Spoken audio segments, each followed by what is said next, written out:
Ejercicios en terapia miofuncional de respiración y succión por Carol Stephanie Mendoza, Daniela Meauri, Grain Barrera, Catherine Ballesteros.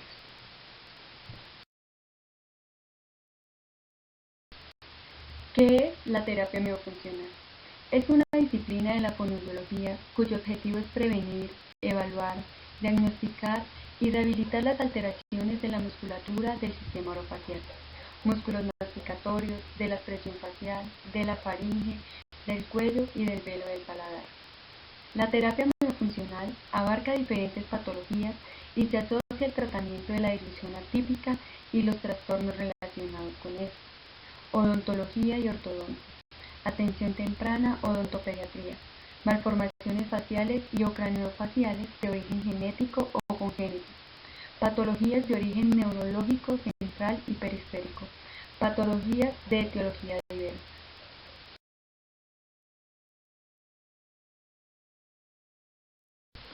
Función de la respiración. Es una función vital para el ser humano que se realiza desde que nace hasta que se muere y consiste en un intercambio de oxígeno que se inspira y dióxido de carbono que se expira. La musculatura implicada se centra en la actividad de los músculos inspiratorios y los músculos expiratorios.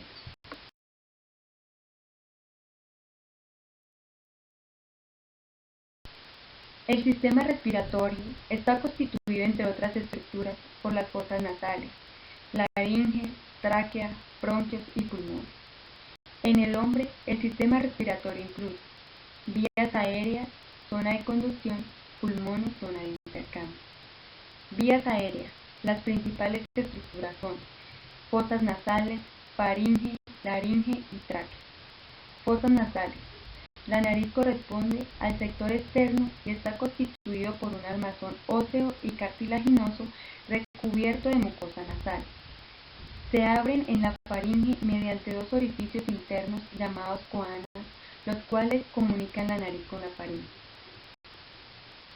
La faringe es una estructura muscular cubierta por mucosa. Se extiende desde la base del cráneo por arriba hasta continuarse con el esófago por abajo.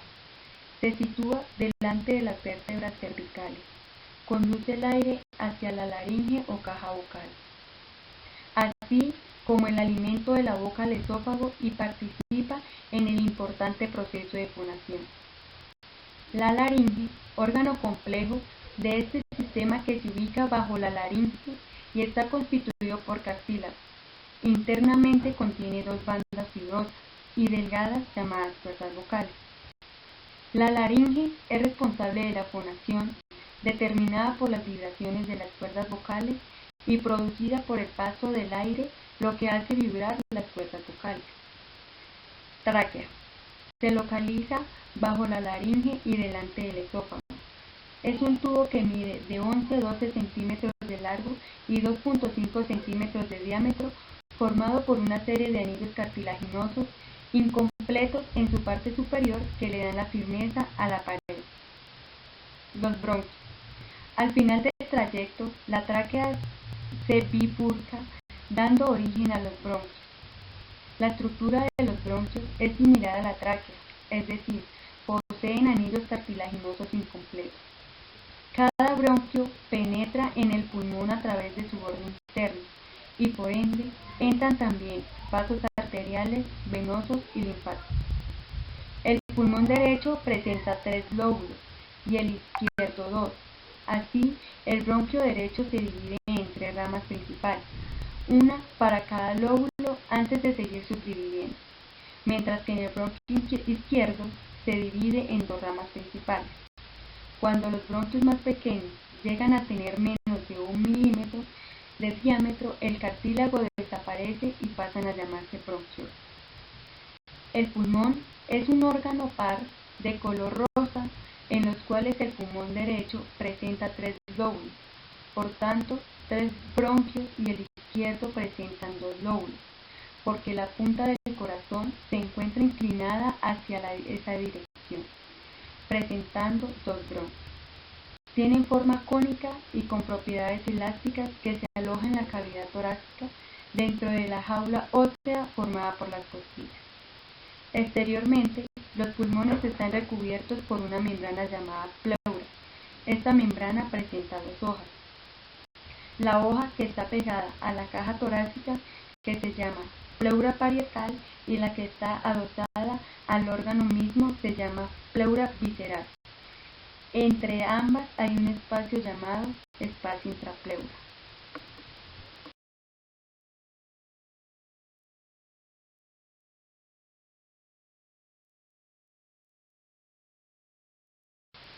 Respirar adecuadamente.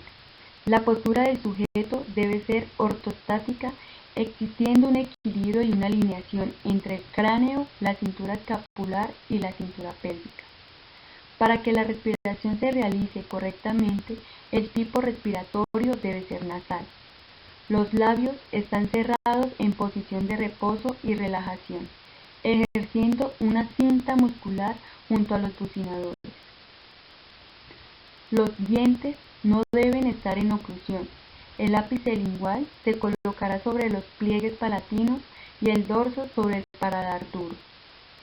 El paladar blando debe encontrarse adelantado y hacia abajo para que la corriente de aire que ha pasado por la nariz pueda pasar hacia la laringe y de ahí hacia las vías respiratorias.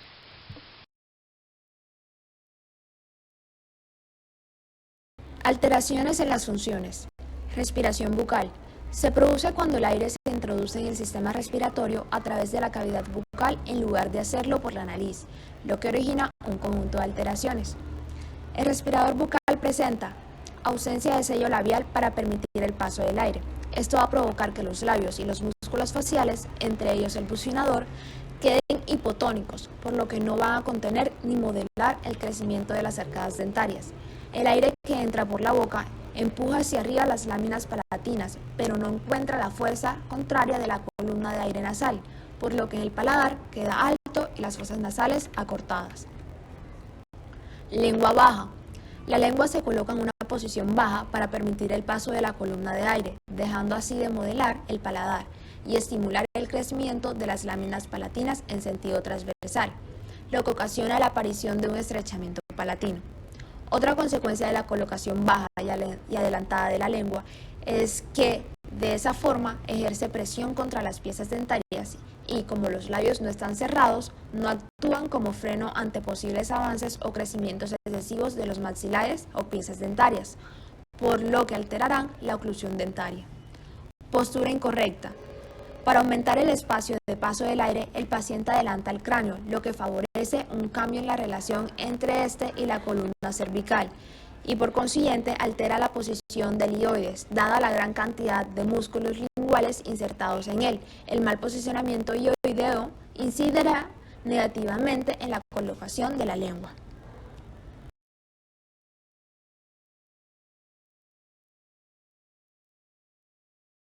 Características específicas. Cara, facies adenoidea, caracterizada por boca abierta, labio hipotónico, mentón fuera, labio superior cóncavo, nariz estrecha, cara alargada, ojeras, labios agrietados o resecos y mirada triste. Labios. Labio superior hipotónico, corto y alto. Cavidad bucal. Maloclusión de tipo 2. Paladar ojival. Overjet aumentado. Mordida abierta o cruzada. Protrusión de los incisivos superiores. Hipodesarrollo mandibular. Lengua baja. Encías hipertróficas e irritadas. Estrechamiento de la arcada dentaria superior del paladar y de las narinas por falta de uso. Postura. Aumento del ángulo craniovertebral de 5 grados. Escápula alada. Tórax estrecho, espalda curva y pies planos. Otras características que presentan son problemas de atención por la mala oxigenación cerebral, que puede producir dificultades de aprendizaje y que se fatiguen fácilmente. Los senos paranasales están menos desarrollados, ya que la respiración nasal es determinante para su crecimiento y el del resto del maxilar. Con frecuencia sufren de amigdalitis, rinofaringitis, otitis, disfonías y catarros frecuentes, porque no se ejecutan correctamente las funciones de humidificar, calentar y filtrar el aire. Pueden presentar babeo y ronquidos nocturnos, así como alteraciones del olfato, de la función gustativa y disminución del apetito.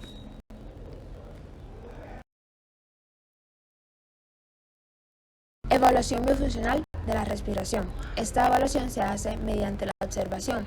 Se evalúa la postura de respiración del paciente, el tipo y modo respiratorio y el ritmo. Un método objetivo de evaluación es la realización de las pruebas de Glasser y Rosenthal. Con el uso del espejo de Glasser o un Stethoscope se puede evaluar si existe escape nasal. Es conveniente observar si el sujeto hace la ventilación nasal de forma correcta o no, y también la cantidad de mucosidad. Igualmente, hay que indicar si existen alteraciones en las narinas y el movimiento de las aletas de la nariz.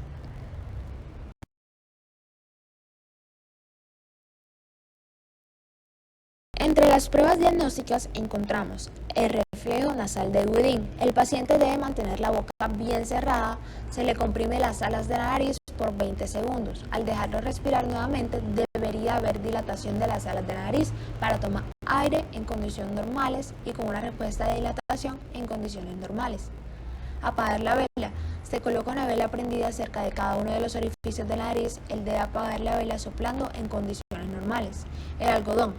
Se coloca un algodón cerca del orificio de la nariz de cada lado. El paciente inspira y expira. Se debe observar entonces el movimiento en condiciones normales. El espejo de Glasser. Se coloca un pequeño espejo sobre el labio superior del paciente. Se le indica que expire y expire. El espejo se debe empañar por lo menos unilateralmente en condiciones normales.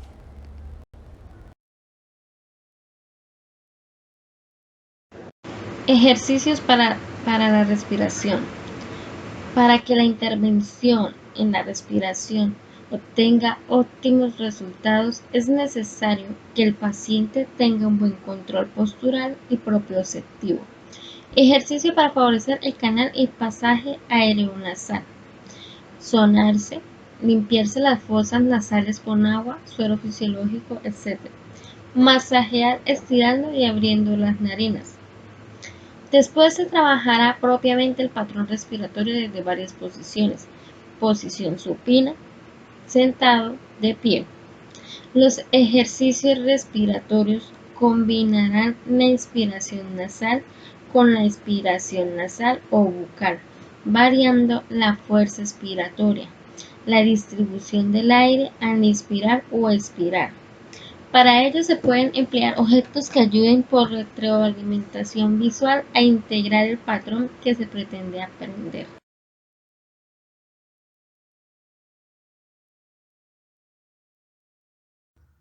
Para este ejercicio vamos a necesitar un tubo de esfero, un pitillo o algo que nos permita soplar, una botella con agua. Aquí vamos a trabajar la resistencia al soplar. También vamos a trabajar toda la musculatura que necesitamos para respirar, pero contra una resistencia que en este caso es el agua. Lo primero que hacemos es tomar aire y luego así comenzamos a soplar haciendo un burbujeo. Este ejercicio lo podemos realizar de 3 a 5 repeticiones.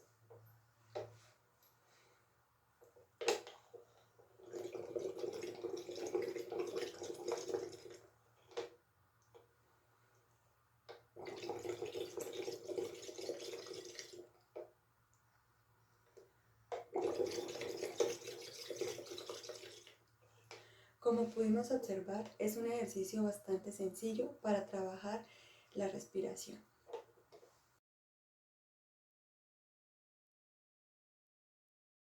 El primer ejercicio que vamos a estar realizando, vamos a hacerlo con ayuda de un globo. Este ejercicio de respiración va a estar acompañado del soplo.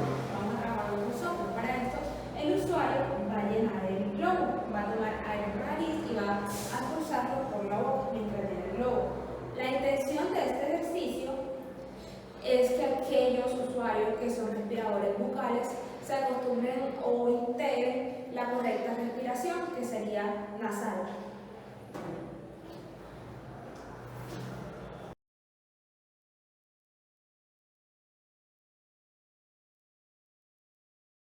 Para este ejercicio de respiración vamos a trabajarlo también con soplo. Vamos a estar trabajando la fuerza del soplo, la fuerza de respiración. Para esto yo voy a tirar un poco de pintura aquí en el dibujo, con la finalidad de que este simule el cabello. Lo que va a hacer es coger la pajita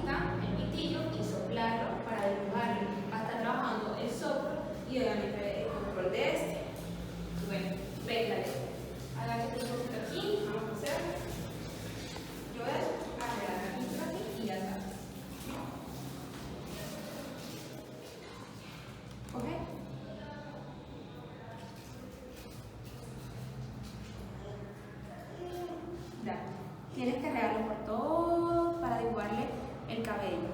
Dale. Eso, dale control y fuerza. Dale un poco más fuerte para que se puedan dibujar los cabellitos. Dale. Trata de presionarte un poquito más así. Inclinarte un poquito más para que pueda.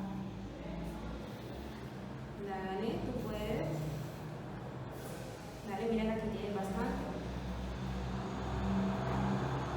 Con este ejercicio, pues lo que vamos a trabajar, como ya mencioné anteriormente, va a ser la fuerza del soplo, la fuerza de respiración. Ya.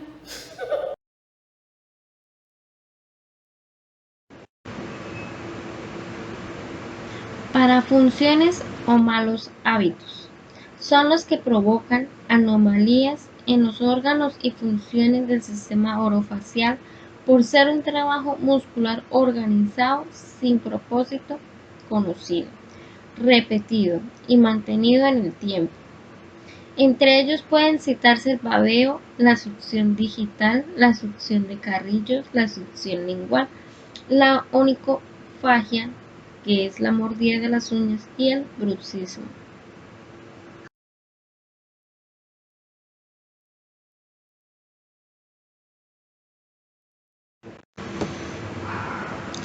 Succión.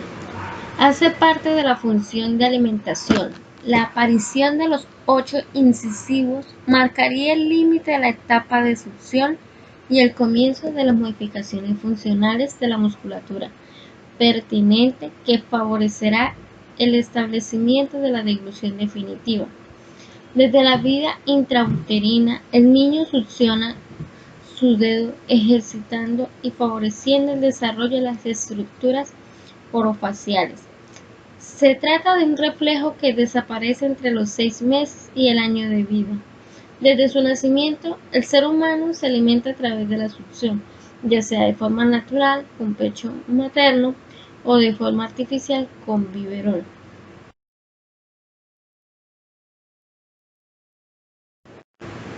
Estructuras que participan en la succión: cresta alveolar, lengua, epiglotis, laringe, tráquea, paladar duro, paladar blando, pared de la faringe, esófago y la mandíbula. ¿Y qué es la función o cuál es la función de la mandíbula? Desde el punto de vista de la fisiología, el niño amamantado en el seno materno es obligado a mover la mandíbula hacia adelante y hacia atrás, volviendo a la posición inicial para conseguir la leche. De esta manera se tiene la ejercitación de la mandíbula, la musculatura orofacial, las mejillas, los labios y la lengua. La estimulación funcional favorece el desarrollo anterior de la mandíbula, de forma tal que la oclusión normal se produce en la época de la aparición de la dentición decidua.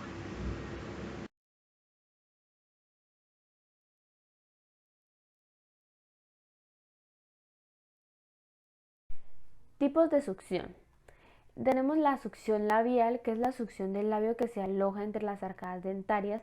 Puede ser tanto del labio superior como del labio inferior, siendo la última de este la más común. Lo mismo en estado de reposo que durante la deglución. Las consecuencias de este mal hábito para cada uno de los labios son succión del labio superior, hipodesarrollo de la mandíbula que favorece la aparición de una mordida clase 2, con protrusión de los incisivos superiores y retrusión de los inferiores. Asimismo, se observará una hipertonía a nivel de músculo mentoniano. En cuanto a succión del labio superior, puede provocar un hipodesarrollo del maxilar superior, así como un desarrollo mandibular elevado que llegue a originar prognatismo. Se produce retrusión de incisivos superiores y propulsión de los inferiores. Succión digital. Es un hábito frecuente en los niños y que, según los expertos, no se produce ninguna alteración si se mantiene solo hasta la aparición de la primera dentición.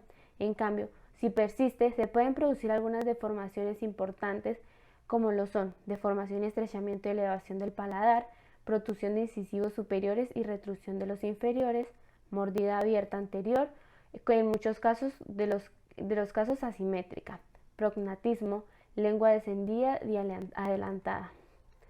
Succión de carrillos. Succión de la cara interna de los carrillos que se introducen entre las arcadas dentarias de las zonas laterales.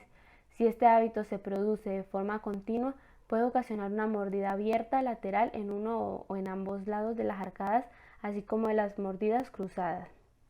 Succión lingual. La succión lingual puede tener consecuencias diferentes dependiendo de cómo se realice.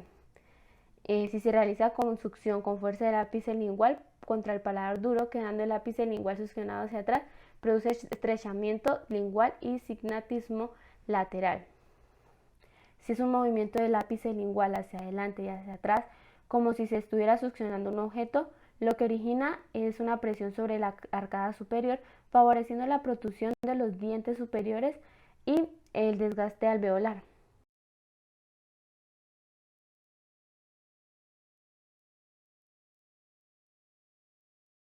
Ahora vamos a hablar acerca de la evaluación miofuncional de la succión.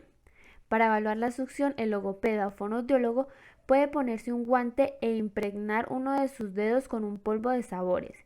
Este dedo se introduce en la boca del usuario y así se puede comprobar con qué ritmo y fuerza se realiza la succión. Si el usuario no puede o no sabe succionar, el terapeuta puede hacer el ejercicio introduciendo el dedo del paciente en su boca y mostrarle cómo se realiza el proceso de succión.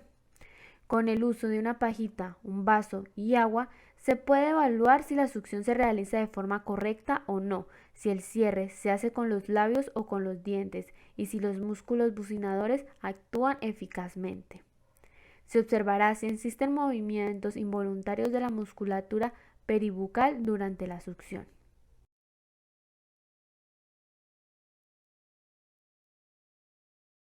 Ejercicios de succión. Ejercicios para aumentar el tono muscular del complejo bucinador. Estos ejercicios se recomendarán cuando el paciente presente problemas de succión, hipotonía de los músculos del complejo bucinador y si no presenta ninguna de las parafunciones como succión digital de objetos, entre otras.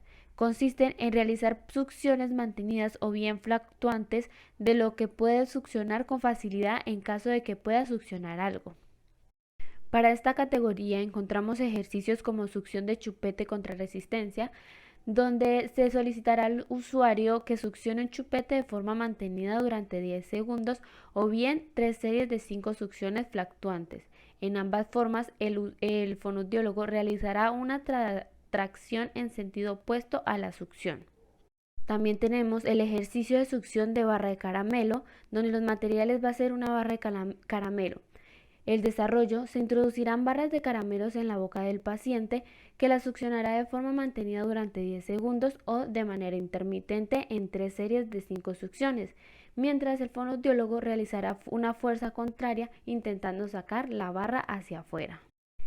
Ejercicio de succión con jeringa. El material es una jeringa de entre 5 y 10 milímetros donde se le pedirá al usuario que succione el líquido que se encuentra en la jeringa mientras la sostiene con los labios. A medida que se vaya logrando el objetivo, se aumentará la cantidad de líquido y se irá variando la consistencia del mismo. Hay otra forma para aplicar este ejercicio que consiste en succionar diferentes volúmenes de aire de la jeringa mientras el fonoaudiólogo realiza contracciones de contrarresistencia tirando el émbolo hacia afuera. Ejercicio de succión y transporte de papelitos o pelotitas, donde empleando un pitillo el paciente succionará objetos ligeros que el fonoaudiólogo habrá colocado en un recipiente y los transportará a otros que se encuentren vacíos. Progresivamente se podrá ir disminuyendo el volumen y aumentando el peso de los objetos, así como la longitud, grosor y forma del pitillo. Ejercicio de succión de líquidos de distintas sustancias. El desarrollo se le pedirá al usuario que succione con la pajita de forma continua e intermitente líquidos de diferentes consistencias y que los transporte hacia un recipiente vacío. También tenemos ejercicios de globo, ejercicio de hinchar los carrillos contra la resistencia, además de interpretación labial en reposo y succión digital lingual de carrillos y objetos onicofagia.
Ejercicio de succión con jeringa.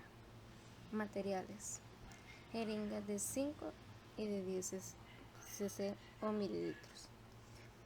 El desarrollo de este ejercicio se puede hacer de dos formas. Una de ellas consiste en pedirle al paciente que succione el líquido que se encuentra en la jeringa mientras la sostiene con los labios. A medida que se vaya logrando el objetivo, se aumentará la cantidad de líquido o de consistencia. La otra forma consiste en succionar diferentes volúmenes de aire de la jeringa mientras el logopeda realiza tracciones de contrarresistencia tirando del émbolo hacia afuera.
Ejercicio de succión del líquido de distintas consistencias. Los materiales van a ser líquidos de distintas consistencias y pitillos de diferentes tamaños y calibres.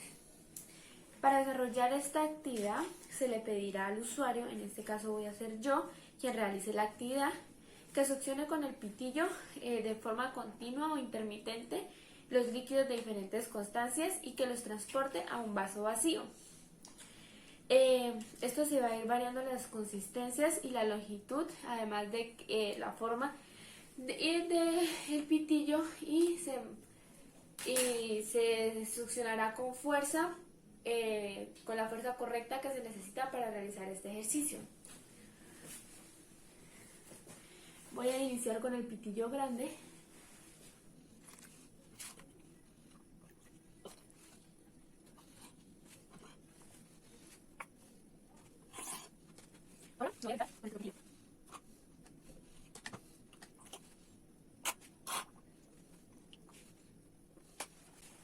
Estos ejercicios son para estimular el proceso de succión.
Ejercicio de succión y transporte de papelitos o pelotitas. Los materiales para este ejercicio van a ser objetos ligeros como serpentinas, papelitos o bolitas de colores y pajitas de distintos tamaños y calibres. Las pajitas son los mismos pitillos. El desarrollo va a ser que empleando una pajita, el usuario, en este caso yo que voy a hacer la demostración, succionará el objeto que se encuentra dentro de estos vasitos y transportarlo a otro vasito que se encuentra vacío.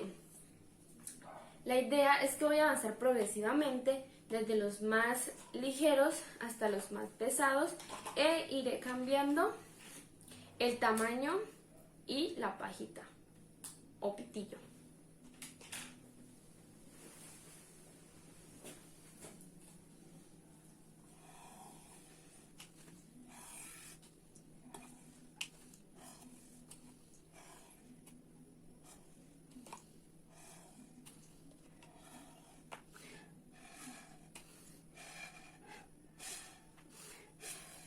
Ahora realizaré el proceso, pero con una pajita más delgadita y que esta vez tiene una figura en forma de corazón, lo que hará más complejo el proceso de succión.